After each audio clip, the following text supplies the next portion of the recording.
everyone, welcome. This is the news on NTA International. We are streaming live on Vision TV 24/7 and other social media platforms displayed on your screen. I am Vivian Ezadifi, while the sign language interpreter is Taiwo Ozoma. The federal Joshua Bukar assumes office as Liberia's new president, promises to fight corruption. Federal government to commence student loan scheme soon. Courts restrain Governor Siminalayi Fubara and National Assembly from interfering with operations of Rivers State House of Assembly and its finances.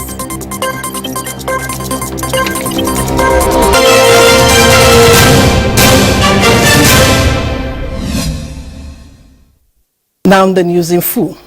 The federal government is set to launch the Nigerian Education Loan Fund to operationalize student loan scheme. Executive Secretary of the Student Loan Board, Akintola Sowore, stated this while briefing State House correspondents after meeting with President Bola Tinubu. It's for the establishment of the Nigerian Education Loan Fund, which will have the power to administer, supervise, coordinate, and monitor the management of student loans in the country. The loan is expected to be sourced from the education tax.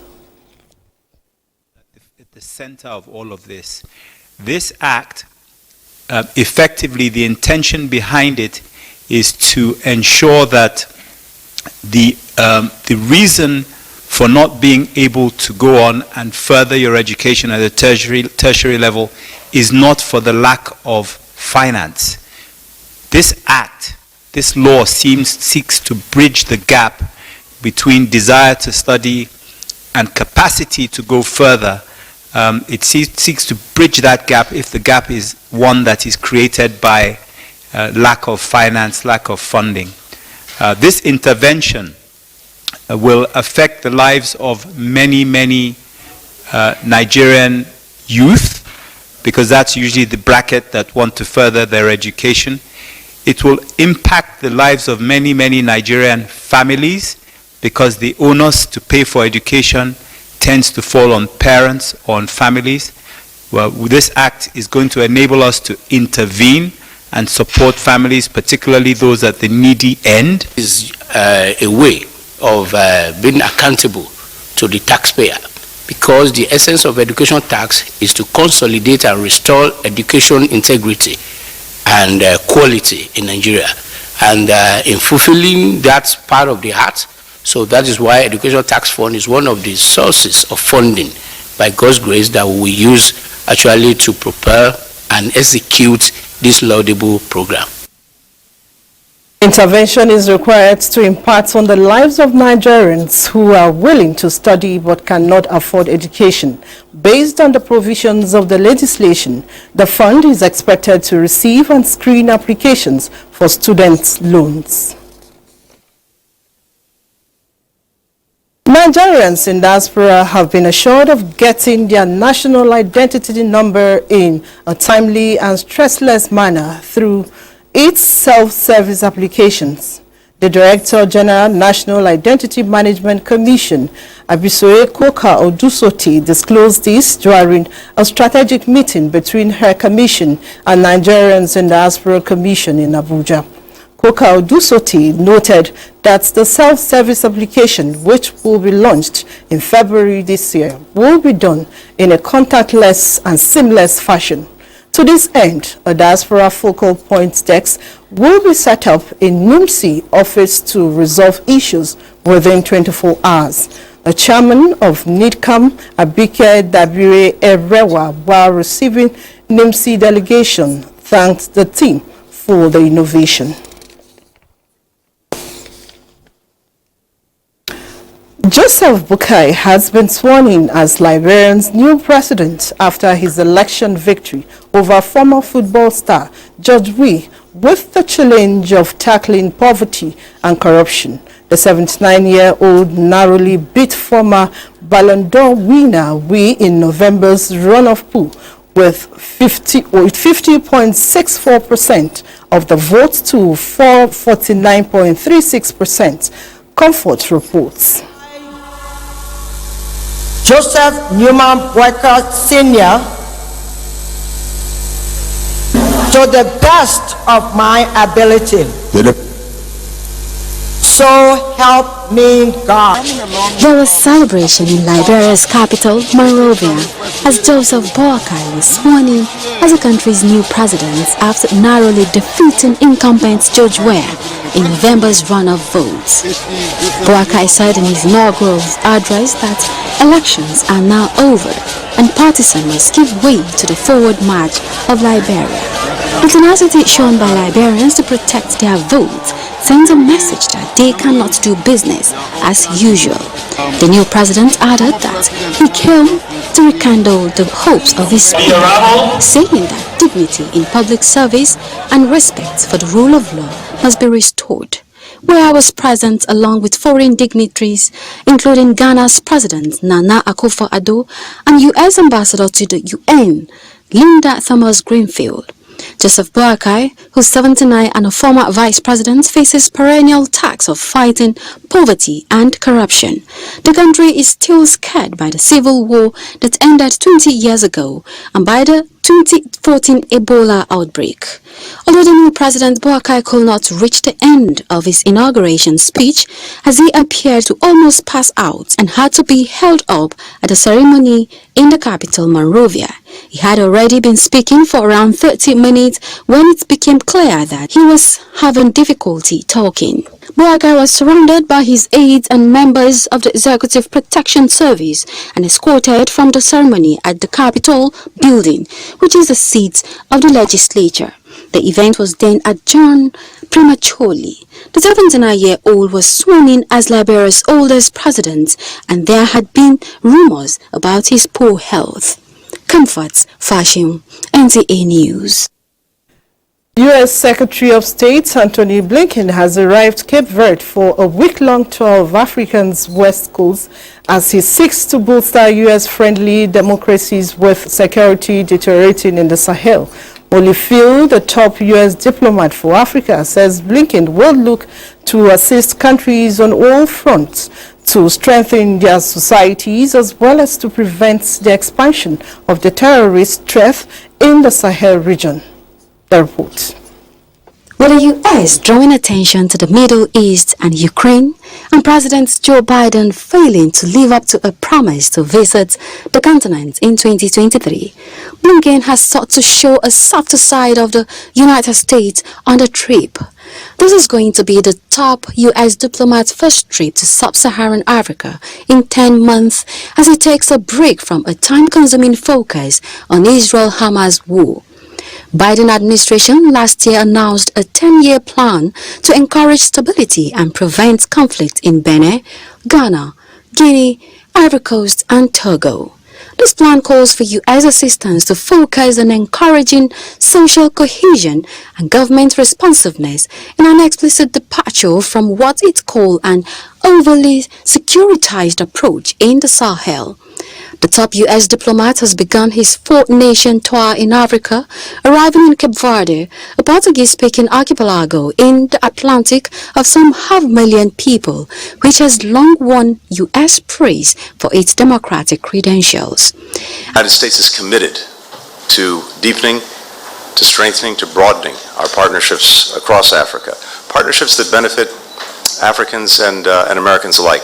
As President Biden has said, we are all in when it comes to Africa. After his meeting with the Cape Verde Prime Minister Ulysses Correa da Silva, Blinken will proceed to Ivory Coast, where he is expected at the Africa Cup of Nations football match between Ivory Coast and Equatorial Guinea.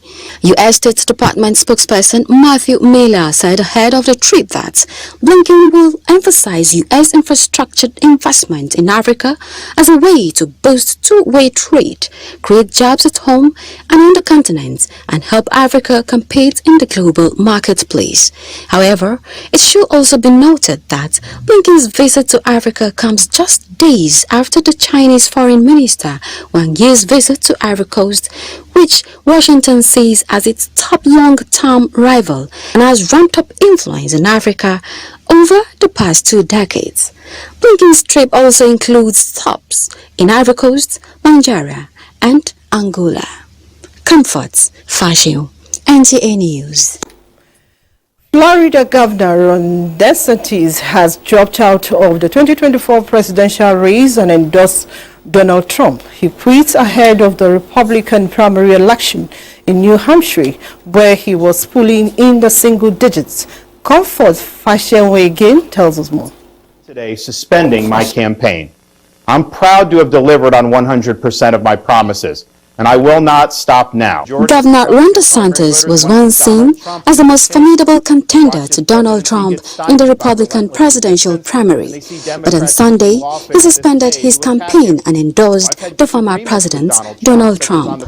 DeSantis said he did not have a clear path to victory. The move comes 2 days before the New Hampshire primary, where he was projected to fall behind both former President Donald Trump and former UN Ambassador Nikki Haley. There were loud cheers when Trump made his first comments about DeSantis' withdrawal and endorsement to a room in New Hampshire full of supporters on Sunday afternoon. After DeSantis' announcement, the Trump campaign called on all Republicans to rally behind Donald Trump, slamming his former UN ambassador as a candidate of the globalists and Democrats who will do everything to stop the America's First movement. Thank you very much. I appreciate it. Nikki Haley, Trump's last remaining challenger, said she was the only one able to beat U.S. President Joe Biden. Haley will go head-to-head with Trump in New Hampshire on Tuesday, the second in a series of state-by-state contests to pick a Republican nominee for the November general election. The Florida governor said he was endorsing Trump, who is the clear front-runner after winning his first contest in Iowa with 51% of the votes. DeSantis said it had become clear that a majority of Republican voters want to give Donald Trump another chance. Comforts, Fashion, NTA News. Away from foreign scene and now at home, back home now, the Small and Medium Enterprises Development Agency of Nigeria, Sweden, is set to commence a nationwide small business census to create a credible and comprehensive database of SMEs in the country. Director General of the agency, Charles Odi, adds the Business Skills Development Initiative Empowerment says 55 beneficiaries, each from 13 states of the Federation, will be among the first set. Muplang Dakok reports. Shifao, an upcoming fashion designer, is among trainees who is expectant that the training will improve her business. By the special grace of God, if this industrial machine is being given to us, it's going to go a very long way because it will enable us to go wider in our businesses and also be able to employ people. Well, I was very happy. In fact, right from the day one that the DG break the news for us, I have been, happy since from that moment up to now. The program is expected to empower and train nano and micro businesses on entrepreneurship education and vocational skills and will present beneficiaries with various equipment at the end of the program. The overall aim of this training is to ensure that we get to these people that needs this equipment, especially the startup kits. A lot of people are there that have learned one skill or the other, but they find it difficult to get it. The Director General of SMEDAN says the agency is working to enhance the quality of its interventions nationwide. Our message is simple. When the Nigerian business person prospers, Nigeria prospers. We're looking forward to the journey ahead, knowing that hard things are worth doing. The one-week program is running concurrently in 13 states, which include Enugu, Niger, and Akwa Ibom. Moplang, Dakok, NTA News. We'll bring you more reports after this timeout. Stay with us. Thanks for staying with us. Moving on now, the Defense Headquarters is emphasizing the application of soft power in ongoing internal security operations across the country. The Chief of Defense Staff, General Christopher Musa, stated this in a message at the psychological operation course organized by the Defense Intelligence Agency in Abuja. Defense correspondent Ismail Musa has the details. Kidnapping, terrorism and secessionist agitation are security threats with adverse impact on Nigeria's socio-economic environment. Apart from the application of non-kinetic operations to combat these threats, the armed forces have adopted the use of soft power to further gain communities' trust and enhance intelligence reports for proactive operations. This national security course on psychological operations and strategic communication is focusing on winning the hearts and minds of the citizens for national security. Globalization, technological developments, and the information revolution have imposed on the world an order of change. This order has influenced almost everything in global conceptual and empirical lives, including the concept of war. The intensification of non-kinetic operations in the Northeast led to the surrender of more than 6,500 terrorists with their families in 14 years. The intent of this program, which cuts across all ministries, departments, agencies at state and federal level, is to articulate ways to reconnect with our communities and enlighten them on the importance of lawful conduct as against the criminalities, the insurgencies and tendencies against societal norms.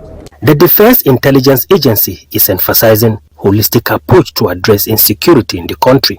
Experts at the ongoing course stress the need to upscale psychological warfare, a critical component of internal security operation, as it enhances success with lesser collateral damage. In Abuja, Ismail Musa, NTA News. The Federal High Court has restrained Governor Siminalayi Fubara from interfering with the operations of the Rivers State House of Assembly and its finances.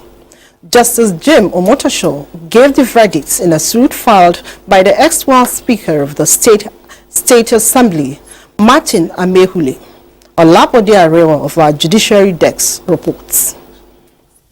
Political instability had engulfed Rivers State in the last quarter of last year, culminating in the emergence of two factional speakers in the Rivers State House of Assembly in an alleged arson attack on a section of the state legislative building. The ex-wife Speaker of the House, Martin Amehule, in protection of his fundamental human rights and the preservation of the independence of the State Assembly as a separate arm of government, approached the court for the interpretation of certain provisions of the state law and the Constitution. In a landmark judgment, the Federal Court held that some provisions of the Rivers State House of Assembly Establishment Commission Act forbids the state governor or his agents from interfering with the state legislature's operations, its finances, recruitments or employments, as supported also by the Constitution of the Federal Republic of Nigeria, 1999, as amended. Justice Omotosho also restrained the National Assembly from taking over the functions of the Rivers State Assembly in line with the principle of separation of power. The court equally held that conditions precedent for the National Assembly to take over a state legislature were not present in this case. The court observed that after parties had joined issues in the case, Governor Fubara withdrew his pleadings, therefore he cannot enjoy any rights in the matter. All said and done, the court has restated the law as to the separation of powers of the various organs of government.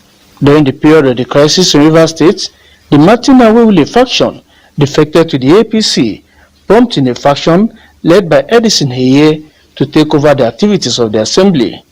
In a consequential verdict, the court set aside the 2024 appropriation bill purportedly passed by a faction and ordered a fresh proposed budget to be presented to the assembly. In Abuja, Olabode Arewa, NTA News. The Esun-Nupe Dr. Yaya Abubakar has commended the zeal and determination of News Engineering Limited to excel in the power and energy engineering services in Nigeria. He was speaking when he paid a visit on the management of the company at its office complex in Abuja. Austin Ayebe reports. It's rare for a traditional ruler to identify with a company, but this happened when the Esunupe and his entourage paid a visit on the management of News Engineering Nigeria Limited to identify with the laudable achievements recorded by the company in the past 4 decades in the power and energy engineering services. Go with you because of the passion, the commitment, the seriousness you have shown. We have no any alternative but to support you in all spheres. Having taken the tour of the complex led by the managing director of the company, Josephine Weze, the Esunupe applauded the leadership of the managing director for the proper management of the company after the death of her husband. There are so many potentials, so many fields, so many areas that you can explore. As you rightly said, your own function operation has a lot of what they call foreign competitors. So you are not going to rest on your house. You are going to fight, you are going to struggle, you are going to continue that strength. Because they are advancing, they are already advanced, some of them, and we are advancing, and we will also be advanced, inshallah. The managing director, News Engineering Nigeria Limited, Josephine says, Niger State is where the company started, hence her bond with the people of the state. As we open our doors to you, we do so with a deep sense of appreciation for the rich cultural heritage and warmth extended to us by your dynasty and your great people of Niger State. News Engineering owes a debt of gratitude to the state that nurtured our early beginnings. She explains what the visit by Esunupe means to them as they set out for business in 2024. It shows that if people like this can identify with News as a company, it shows that people should not have any fear in any way dealing with the company. When they know that credible men, people that matters in the country are behind you, you know, they will know that this company is living up to expectations. News Engineering Nigeria Limited is an indigenous Nigeria firm into competition with international companies in diverse areas of engineering services. In Abuja, Austin Anyebe, NTA News. Now to review of road crashes in the country. There was 22% reduction in road traffic crashes nationwide, as well as 21% death in 2023. Corps Marshal Federal Road Safety Corps Dauda Aliubiu made this known while reviewing the activities of the Corps in 2023, especially the Operation Zero Auto Crash between 15th December 2023 and January 15th, 2024. Oyeyemi Ajayi has the details. The year 2023 for the Federal Safety Corps started with upward mobilization of human and material resources to achieve maximum impact of highway safety.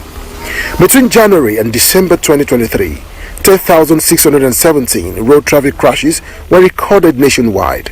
This figure indicates reduction compared to 13,656 recorded in 2022. 5,081 people died, reflecting 21% reduction of 6,456 in 2022.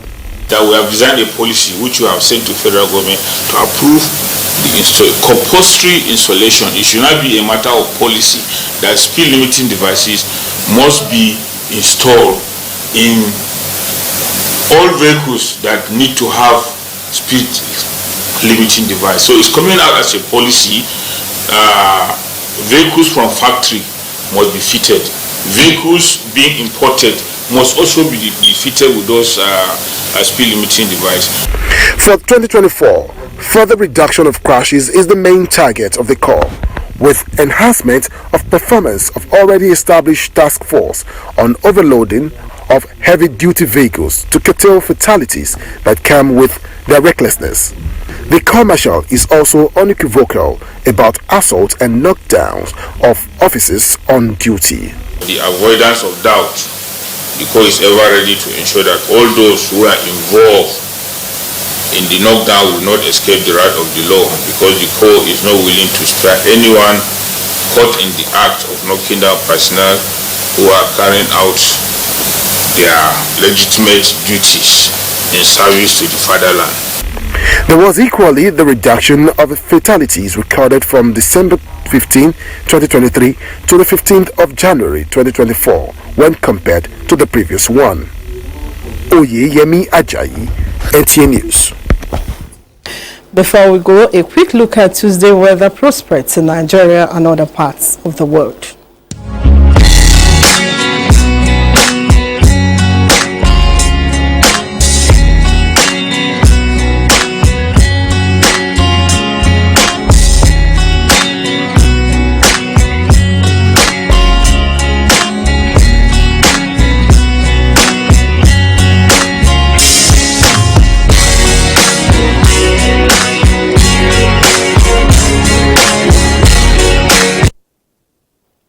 This is where we end the news. Thanks for watching. I am Vivian Ezadifi. Why the sign language person has been Taiwo Uzoma.